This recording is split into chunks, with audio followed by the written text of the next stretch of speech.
हाँ जी स्टूडेंट्स, हम chapter start कर रहे हैं next, carbon and it's compounds. ठीक है, कार्बन एंड इट्स कंपाउंड्स। सबसे पहले तो हमें पता होना चाहिए कि कार्बन क्या होता है। The element carbon is non metal. जो कार्बन है वो अधातु है, जिसका सिंबल हम जिसको किससे डिनोट करते हैं, सी से। ठीक है, और जो नेचर में कार्बन के जो ये एलोट्रॉफ्स हैं, ग्रेफाइट है, डायमंड है, ये दोनों ही कार्बन के अपरूप हैं, या जिसको हम क्या कहते हैं, एलोट्रॉफ्स। एलोट्रॉफ्स, ठीक है। एलोट्रॉफ्स क्या होते हैं? एलोट्रॉफ्स देखो, ग्रेफाइट और डायमंड दोनों क्या है, एलोट्रॉफ्स हैं कार्बन के। इन दोनों के स्ट्रक्चर सेम नहीं है। इसका एलोट्रॉफ्स की डेफिनेशन ये है कि सब्सटेंस एक से ज्यादा फॉर्म में होता है जिनकी फिजिकल अपीयरेंस या फिजिकल प्रॉपर्टी तो अलग अलग होती है, क्योंकि दोनों अलग अलग हैं, लेकिन केमिकल प्रॉपर्टीज जो इसके रासायनिक गुण होते हैं वो सेम होते हैं, क्योंकि दोनों किसके अपरूप हैं, कार्बन के। नेक्स्ट है, कार्बन इज वर्सेटाइल एलिमेंट, जो अर्थ क्रस्ट के नीचे इतना परसेंटेज में पाया जाता है, और एटमॉस्फेयर में कार्बन डाइऑक्साइड की फॉर्म में 0.03% होता है। सारी लिविंग थिंग्स, चाहे वो प्लांट्स हैं चाहे एनिमल्स हैं, किसके बेस्ड होते हैं, कार्बन बेस्ड कंपाउंड होते हैं। नेक्स्ट है, carbon always form covalent bond. Covalent bond वो होते हैं जो शेयरिंग ऑफ इलेक्ट्रॉन करते हैं, जैसे covalent bond, sharing of electron, sharing of electron, ठीक है ना, जिनमें आदान प्रदान होता है हाइड्रोजन। जैसे सपोज एग्जांपल है हाइड्रोजन और हाइड्रोजन। हाइड्रोजन के पास भी एक इलेक्ट्रॉन, इस हाइड्रोजन के पास भी एक इलेक्ट्रॉन है, लेकिन इसको अपना शेल पूरा करने के लिए या तो 2 इलेक्ट्रॉन चाहिए होते हैं, या 8 चाहिए होते हैं, या 18 चाहिए होते हैं। ठीक है ना, इसके पास 8 तो हो नहीं सकते, 2 हो सकते हैं। इसने इससे शेयरिंग कर ली, इसने इससे शेयरिंग कर ली, तो ये होती है sharing of electron. The atomic number of carbon 6 है। इलेक्ट्रॉनिक कॉन्फ़िगरेशन इसका है K और L। हमने पढ़ा हुआ है कि 2 शेल होते हैं, 2 शेल नहीं होते, K L M N। Bohr model के अकॉर्डिंग 4 शेल होते हैं, और कार्बन के अकॉर्डिंग K में आएंगे 2 इलेक्ट्रॉन्स और L में कितने आएंगे, 4। और L में मैक्सिमम कितने इलेक्ट्रॉन आ सकते हैं, 8, क्योंकि 8 तक ये कंप्लीट भरता है। नेक्स्ट है, how carbon attain noble gas configuration. Carbon tetravalent nature का होता है। टेट्रावलेंट क्यों है? क्योंकि इसके आउटर में या वैलेंस में कितने इलेक्ट्रॉन होते हैं, 4। It does not form ionic bond. ये आयनिक बॉन्ड नहीं बना सकता, क्योंकि आयनिक बॉन्ड क्यों नहीं बना सकता? आयनिक बॉन्ड होते हैं जिनमें लॉस और गेन ऑफ इलेक्ट्रॉन होता है, लॉस और गेन ऑफ इलेक्ट्रॉन होता है। अगर ये 4 इलेक्ट्रॉन देता है तो इसके ऊपर 4+ आना चाहिए। अगर ये 4 इलेक्ट्रॉन लेता है तो इसके ऊपर 4- आना चाहिए। ये इम्पॉसिबल है, क्योंकि इसके लिए बहुत ज्यादा it is difficult to hold 4 extra electron and would require large amount of energy to remove 4 electrons. इसके लिए बहुत ज्यादा अमाउंट में एनर्जी चाहिए, इसीलिए कार्बन जो बॉन्ड बनाता है by sharing of its electron से बनाता है। नेक्स्ट है, the atoms of other element like hydrogen, oxygen, nitrogen, chlorine can form bond by sharing of electron. ये भी शेयरिंग से बॉन्ड बना लेते हैं। ठीक है, the bond formed by sharing of electron between same और डिफरेंट एटम इज कोवलेंट। ये सेम के बीच में भी हो सकती है और डिफरेंट के बीच में भी हो सकती है, डिफरेंट के बीच में भी हो सकती है। जैसे वाटर है, वाटर का क्या है, OHH, ये डिफरेंट है। अब हाइड्रोजन को कैसे बनाना है, देखो हाइड्रोजन है, हाइड्रोजन है, हाइड्रोजन का 1 इलेक्ट्रॉन, इसका 1 इलेक्ट्रॉन, इसने इससे शेयरिंग कर ली, इसने इससे शेयरिंग कर ली, तो दोनों के बीच में कौन सा बॉन्ड बना, सिंगल। नेक्स्ट है O2। O के कितने होते हैं, 8 होता है ना एटॉमिक नंबर, 2 और 6 हो गया, इसको डिस्ट्रीब्यूट करके इलेक्ट्रॉनिक 6। तो जो आउटर इलेक्ट्रॉन है यही बॉन्ड में पार्टिसिपेट करती है। 6 का मतलब 1 2 3 4 5 6, 1 2 3 4 5 6, 6 हो गए। अब इस ऑक्सीजन ने इस वाले से 2 ले लिए तो इसने अपने ऑक्टेट पूरा कर लिया, 8 पूरे कर लिए। इसने इससे ले लिए तो इसने भी अपने 8 पूरे कर लिए। तो कितने बॉन्ड बने बीच में, 2, जैसे ये और ये। इसी तरह सेम नाइट्रोजन का है। नाइट्रोजन के केस में 2 और 5 होते हैं, और 2 और 5 होते हैं। 5 का मतलब 1 2 3 और 4 और 5, इसमें भी 1 2 3 4 और 5। इस नाइट्रोजन ने इस वाले से 3 लेके अपना ऑक्टेट कंप्लीट कर लिया, इसने इससे 3 लेके ऑक्टेट पूरा कर लिया, तो कितने की बॉन्डिंग हुई, 3 बॉन्ड की। नेक्स्ट है वाटर। वाटर में OHH। ठीक है, वाटर के केस में देखो OHH, हाइड्रोजन का 1 है, ऑक्सीजन के कितने होते हैं, 6, 1 2 3 4 5 6। जब हम इनको अटैच करेंगे, hydrogen bond, oxygen bond, hydrogen, जिन्होंने तो बॉन्ड बना दिया,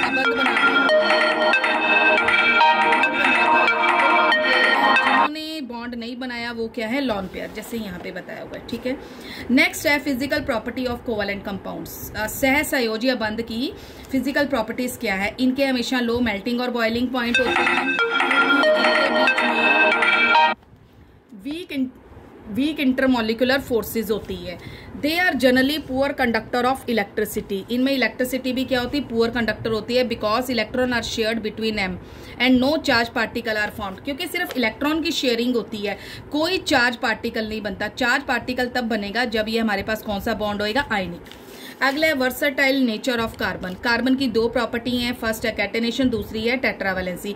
कैटेनेशन ये होती है जिसमें एक कार्बन दूसरे कार्बन के साथ जुड़ के लॉन्ग चेन बनाएगा। सपोज एग्जांपल, जैसे आपका कार्बन है, हमने 4-5 कार्बन के मॉलिक्यूल्स ले लिए। कार्बन के आउटर में कितने इलेक्ट्रॉन होते हैं, 4, 1 2 3 4, इसमें भी 1 2 3 4, 1 2 3 4, ये एक दूसरे के साथ जुड़ते जाएंगे। अब ये जुड़ते जाएंगे तो एक लंबी श्रृंखला बना देंगे जिसको हम क्या कहेंगे, catenation. Carbon can link with carbon atom by means of covalent bond से जुड़ता है to form a long chain भी बना सकता है, ब्रांच चेन भी बना सकता है, क्लोज रिंग भी बना सकता है, ठीक है। और ये सिंगल, डबल या ट्रिपल बॉन्ड से अटैच हो सकती है। नेक्स्ट है टेट्रावैलेंसी। टेट्रावैलेंसी क्यों कहा गया है, क्योंकि कार्बन के आउटर में कितने इलेक्ट्रॉन होते हैं, 4 वैलेंस इलेक्ट्रॉन होते हैं, और ये 4 ही बॉन्ड बना सकता है किसी और एटम के साथ, इसीलिए इसका क्या है, टेट्रावैलेंसी। नेक्स्ट टॉपिक है हमारा saturated and unsaturated carbon compound. Saturated और अनसैचुरेटेड होते हैं संतृप्त और असंतृप्त कार्बन कंपाउंड। सबसे पहले तो हमें पता होना चाहिए हाइड्रोकार्बन्स क्या होते हैं, जिसके अंदर हाइड्रोजन और कार्बन दोनों चीजें होती हैं। Compounds made up of hydrogen and carbon are called hydrocarbon, उनको हम बोलते हैं हाइड्रोकार्बन्स। नेक्स्ट है hydrocarbons are of 2 types. First है सैचुरेटेड हाइड्रोकार्बन, सेकंड है अनसैचुरेटेड हाइड्रोकार्बन। सैचुरेटेड वो होती हैं जिसमें कार्बन और कार्बन के बीच में कौन सा बॉन्ड होता है, सिंगल बॉन्ड। इसके अंदर एग्जाम्पल आता है हमारा एल्केन्स, जिसको जो संतृप्त हाइड्रोकार्बन होते हैं उसके अंदर एग्जाम्पल आता है एल्केन। जर्नल फार्मूला इसका CnH2n+2। नेक्स्ट है unsaturated hydrocarbon which contain carbon carbon double और ट्रिपल बॉन्ड, जिसमें कार्बन और कार्बन के बीच में डबल और ट्रिपल बॉन्ड हो सकता है। डबल होगा एल्कीन के केस में और ट्रिपल बॉन्ड होगा हमारा एल्काइन के केस में। डबल बॉन्ड ये बना रखा है कार्बन और कार्बन के बीच में, और ट्रिपल बॉन्ड त्रिअबंध बना रखा है, इसमें द्विअबंध बना रखा है। इसका जनरल फॉर्मूला है CnH2n। नेक्स्ट का है CnH2n-2, ठीक है। ये आपके स्ट्रक्चर्स हैं एल्केन, एल्कीन और एल्काइन। जो एल्केन्स हैं इनमें कार्बन और कार्बन के बीच में सिंगल बॉन्ड होता है। जो एल्कीन्स हैं आपके उसमें कार्बन और कार्बन के बीच में डबल बॉन्ड होता है, और जो एल्काइंस हैं उसमें कार्बन और कार्बन के बीच में कौन सा बॉन्ड होता है, ट्रिपल बॉन्ड। अब हमने नेक्स्ट टॉपिक करना है electron dot structure of saturated hydrocarbon.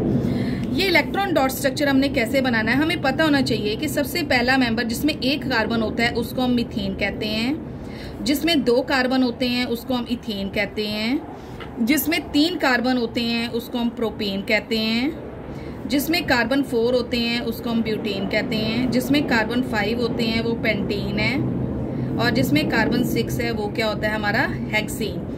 जो मीथेन है इसका फार्मूला CH4 है, नेक्स्ट का फार्मूला C2H6 है। नेक्स्ट का एक एक कार्बन एटम बढ़ता जाएगा और हाइड्रोजन 2-2 इंक्रीज होते जाएंगे।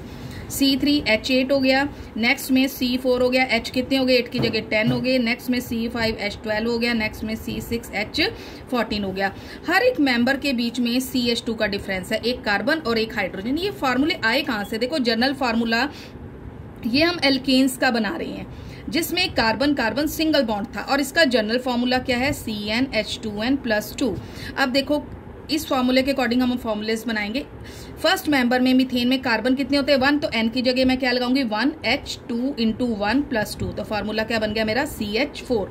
नेक्स्ट के केस में C2H6, इसमें n की जगह क्या लगा दूंगी 2 लगा दूंगी कि कार्बन 2 है, H2 × 2+2, इसका बन जाएगा फार्मूला C2H6। नेक्स्ट में n की जगह मैं लगाऊंगी 3H2 × 3+2, इसका फार्मूला बन जाएगा C3H8। ऐसे सब फार्मूलेस बन जाएंगे, जितने कार्बन है उतने n की जगह ऐड कर दो। नेक्स्ट हमने इसका करना है स्ट्रक्चरल फार्मूला। कार्बन CH4 का स्ट्रक्चर्स है, जैसे सपोज देखो CH4 पहला member C H H H और H फर्स्ट मेंबर। नेक्स्ट है C2H6 में 2 कार्बन है, देखो 1 2 3 4 5 6 इतने बॉन्ड बन गए। अगला है C3H8, इसमें कैसे बनेगा 1 2 3, 1 hydrogen, 2 hydrogen, 3 hydrogen, 4 hydrogen, 5 hydrogen, 6 7 और 8। ये तो थे इसके स्ट्रक्चर फार्मूला। नेक्स्ट है इसके इलेक्ट्रॉन डॉट स्ट्रक्चर कैसे बनाने हैं। कार्बन, हाइड्रोजन, हाइड्रोजन, हाइड्रोजन और हाइड्रोजन। हाइड्रोजन के पास सिर्फ एक ही इलेक्ट्रॉन होता है, फर्स्ट मेंबर है। कार्बन के पास कितने होते हैं 4, 1 2 3 और 4, बॉन्ड बन गया। इसी तरह अगर हम इन डॉट्स को मिलाएंगे यही बॉन्ड बनेगा। नेक्स्ट है कार्बन 2 हैं और पहले हाइड्रोजन लगा लो 1, ठीक है 1 2 हाइड्रोजन के हैं ये सारे, हाइड्रोजन के सबके 1 1 लगा लिए। कार्बन के कितने 4, 1 2 3 और 4, क्योंकि कार्बन इसके साथ भी अटैच होना है 1 2 3 और 4। तो ऐसे अब हम इन डॉट्स को मिलाएंगे तो यही स्ट्रक्चर बनेगा। नेक्स्ट है 3, 1 2 3 हाइड्रोजन, हाइड्रोजन, हाइड्रोजन, हाइड्रोजन का 1 1 लगा दिया हमने। कार्बन के कितने 4, 1 2 3 4, 1 2 3 4, 1 2 3 4। इस तरह जब हम इनको मिलाएंगे ये इसके इलेक्ट्रॉन डॉट स्ट्रक्चर है। This is a structure formula. ये जो सारे स्ट्रक्चर्स हैं ये आपके सारे सैचुरेटेड हाइड्रोकार्बन है। सैचुरेटेड में कार्बन और कार्बन के बीच में कौन सा बॉन्ड होता है, सिंगल। इसका जनरल फॉर्मूला ये है। नेक्स्ट टाइम हम एल्कीन्स का और एल्काइंस का करेंगे जो अनसैचुरेटेड के अंदर आते हैं, जिसमें कार्बन कार्बन डबल बॉन्ड होगा और कार्बन कार्बन ट्रिपल बॉन्ड होगा। Thank you.